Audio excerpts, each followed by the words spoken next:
ਵਸਤੀ ਦੇ ਵਿੱਚ ਕਾਲ ਪਿਆ ਹੈ, ਮਰਦੀ ਪਈ ਹੈ ਵਸੋਂ ਸਾਰੀ। ਵਸਤੀ ਦੇ ਮਜ਼ਦੂਰ ਨਿਮਾਣੇ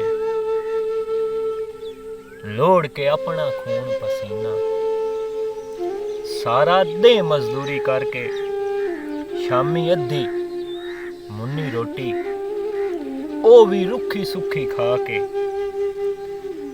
ਰੋਸਣ ਨਾ ਫਰਿਆਦ करे सैन वस्ती दी इमदाद करे सैन।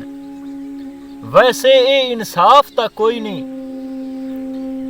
वस्ती दे मजदूर निमाणे कलियां क्यों कुर्बानी देवें।